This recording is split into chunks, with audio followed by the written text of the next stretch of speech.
Leah bat Bracha did not want to be standing at Sinai. But contrary to what you might have heard or read, all of us women were there. We just weren't part of the official count. Eliezer and I had a huge argument about it the night before.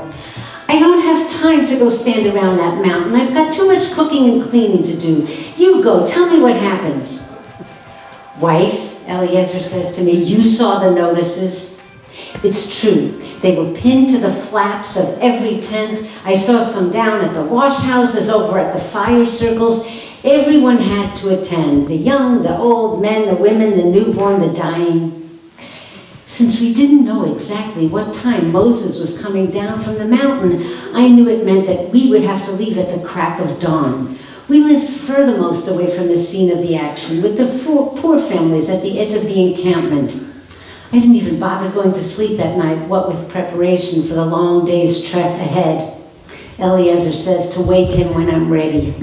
And sure enough, he gets up bright and chipper, and he hustles me and the kids out the flaps of the tent and into the crowds.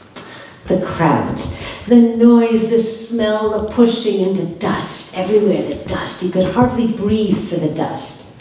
And all along the way, we saw that members of Reuben's tribe had set up gambling booths.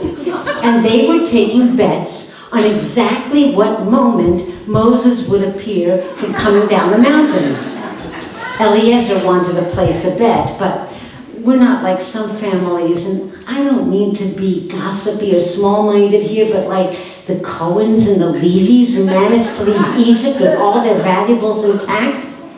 The one pair of gold earrings that I had from my mother, may she rest in peace, I donated to that monstrosity. The golden calf, such an eyesore, ruined the whole desert vista. And when Aaron and his henchmen took it down, they carted off all the spoils, and what did we get from it?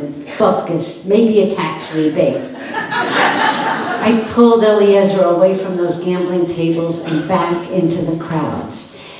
And when we were at least a mile from the mountain, we came to a sudden standstill, slammed up against the people in front of us, more and more people coming in, hemming us from behind.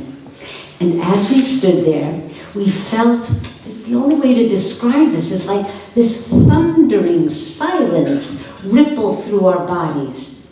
It wasn't unpleasant. In fact, it seemed to cleanse us of all unnecessary noise. And in its wake, hundreds of melodies came rolling off the mountain. Beautiful melodies. And you know, they say, if you don't know where a melody came from, it came from Sinai.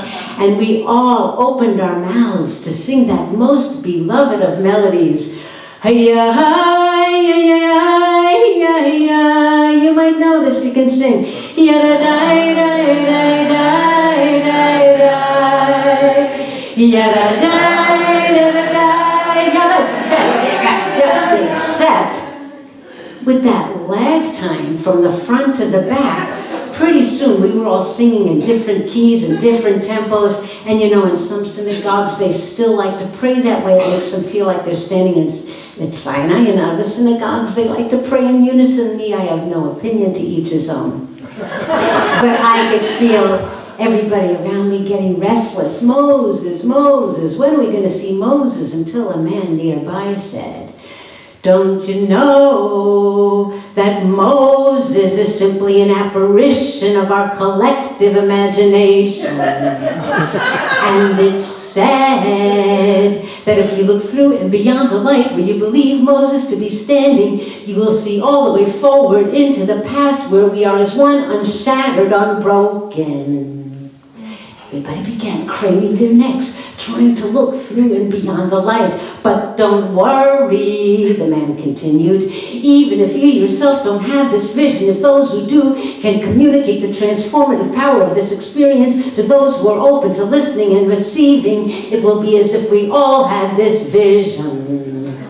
Well, with that, the men around me began to throw themselves on the ground, praying that they might be open to listening and receiving. When I saw that Eliezer was about to throw himself on the ground, I said, what, are you crazy? You're going to get yourself trampled to death. And I pulled him up to me.